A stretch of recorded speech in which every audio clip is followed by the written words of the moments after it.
اعوذ باللہ من الشیطان الرجیم، بسم اللہ الرحمن الرحیم۔ الحمد للہ رب العالمین، والصلاة والسلام علی سید المرسلین و خاتم النبیین، اما بعد۔ صحیح بخاری، باب فضائل اسباب النبی، فضائل اصحاب النبی، حدیث نمبر 3654، اردو ترجمہ۔ نبی کریم صلی اللہ علیہ وسلم کا حکم فرمانا کہ حضرت ابو بکر رضی اللہ عنہ کے دروازے کو چھوڑ کر مسجد نبوی کی طرف کے تمام دروازے بند کر دو۔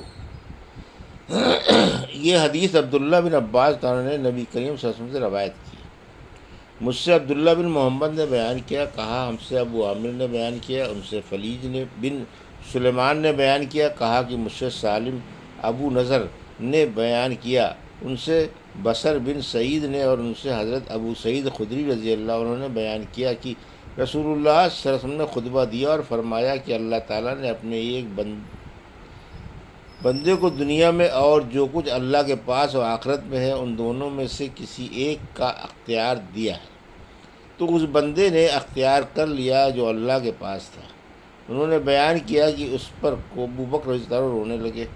ابو سعید رضی اللہ عنہ کہتے ہیں کہ ہم کو ان کے رونے پر حیرت ہوئی کہ آقا صلی اللہ علیہ وسلم تو کسی بندے کے متعلق خبر دے رہے ہیں جسے اختیار دیا گیا تھا، لیکن بات یہ تھی کہ خود آقا صلی اللہ علیہ وسلم ہی وہ بندے تھے جنہیں اختیار دیا گیا تھا، اور واقعتاً حضرت ابو بکر رضی اللہ عنہ ہم میں سب سے زیادہ جاننے والے تھے۔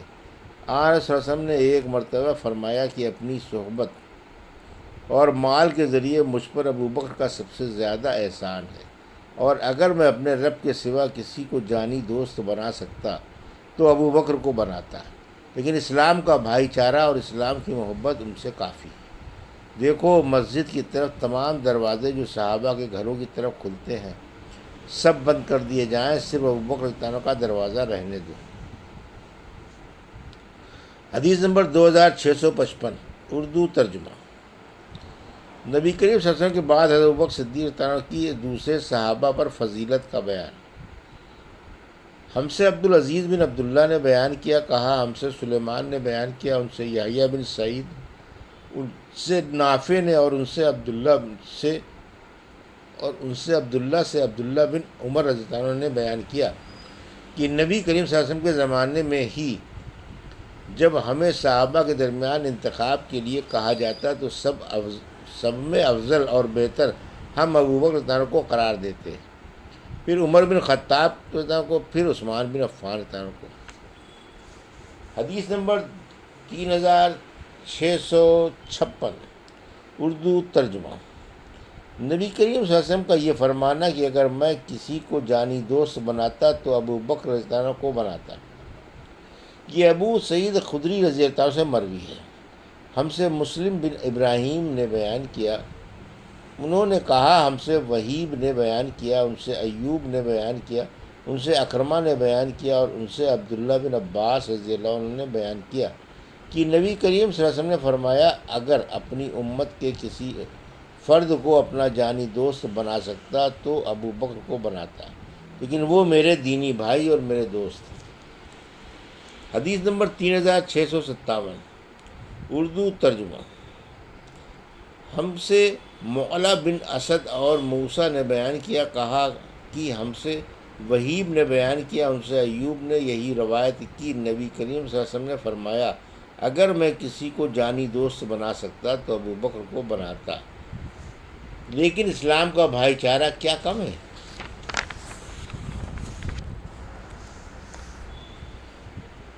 ہم سے قنیبہ نے بیان کیا، ان سے عبد الوہاب نے، اور ان سے ایوب نے ایسی ہی حدیث بیان کی۔ حدیث نمبر 3658، اردو ترجمہ۔ ہم سے سلیمان بن حرب نے بیان کیا، کہا ہم کو حماد بن زید نے خبر دی، انہیں ایوب نے، ان سے عبداللہ بن ابی ملیکہ نے بیان کیا کہ کوفہ والوں نے حضرت عبداللہ بن زبیر رضی اللہ عنہ کو دادا کی میراث کے سلسلے میں سوال لکھا، تو آپ نے انہیں جواب دیا کہ رسول اللہ صلی اللہ علیہ وسلم نے فرمایا تھا اگر اس امت میں کسی کو میں اپنا جانی دوست بنا سکتا تو ابو بکر رضی اللہ عنہ کو بناتا۔ وہی ابو بکر یہ فرماتے تھے کہ دادا باپ کی طرح ہے، یعنی جب میت کا باپ زندہ نہ ہو تو باپ کا حصہ دادا کی طرف لوٹ جائے گا، یعنی باپ کی جگہ دادا وارث ہوگا۔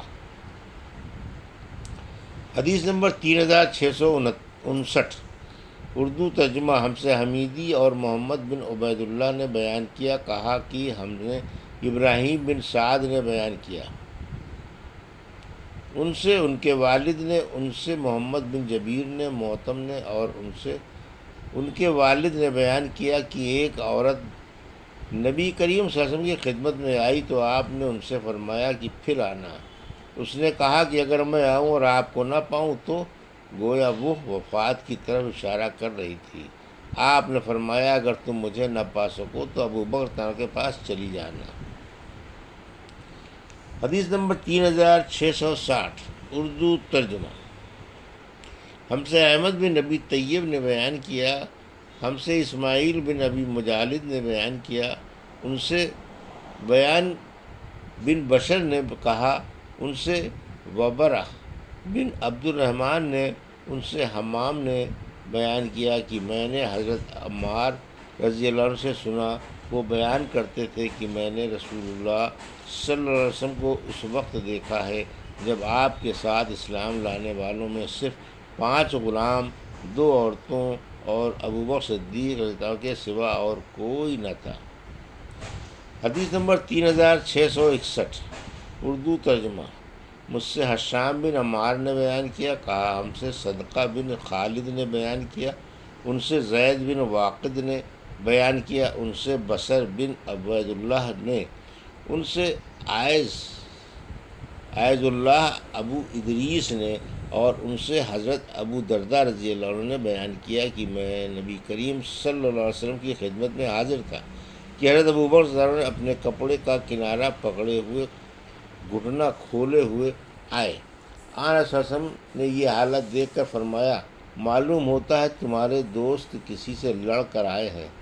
پھر حضرت ابو بکر تعالیٰ نے حاضر ہو کر سلام کیا اور عرض کیا یا رسول اللہ، میرے اور عمر بن خطاب کے درمیان کچھ تکرار ہو گئی تھی اور اس سلسلے میں نے جلدی میں ان کو سخت لفظ کہہ دیے، لیکن بعد میں مجھے سخت ندامت ہوئی تو میں نے ان سے معافی چاہی۔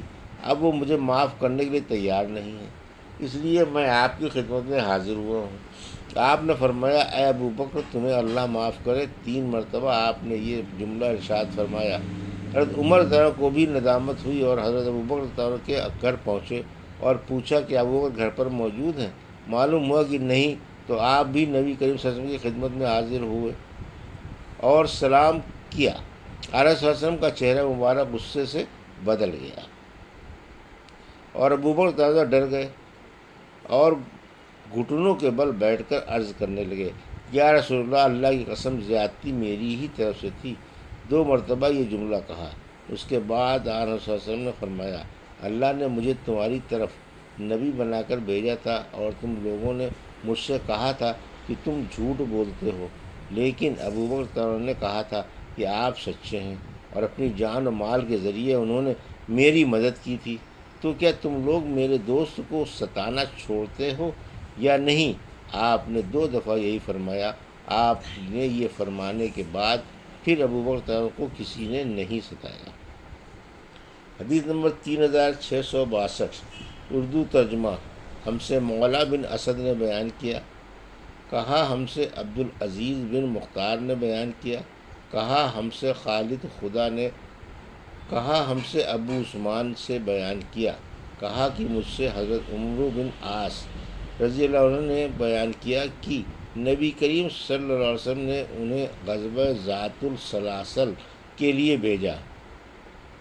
عمرو تعالیٰ نے بیان کیا کہ پھر میں آپ کی خدمت میں حاضر ہوا اور پوچھا کہ سب سے زیادہ محبت آپ کو کس سے ہے؟ آپ صلی اللہ علیہ وسلم نے فرمایا کہ عائشہ سے۔ میں نے پوچھا اور مردوں میں؟ فرمایا کہ اس کے باپ سے۔ میں نے پوچھا اس کے بعد؟ فرمایا کہ عمر بن خطاب سے۔ اس طرح میں نے کئی آدمیوں کے نام لیے۔ یہ تھی صحیح بخاری باب فضائل اصحاب النبی کی حدیث نمبر 3654 سے 3662 کا اردو ترجمہ جو ابھی آپ نے سماعت فرمایا۔ اللہ سے دعا ہے کہ اللہ ہمیں حدیثوں کی صحیح سمجھ عطا فرما اور ان پر عمل کرنے کی توفیق عطا فرما۔ آمین یا رب العالمین۔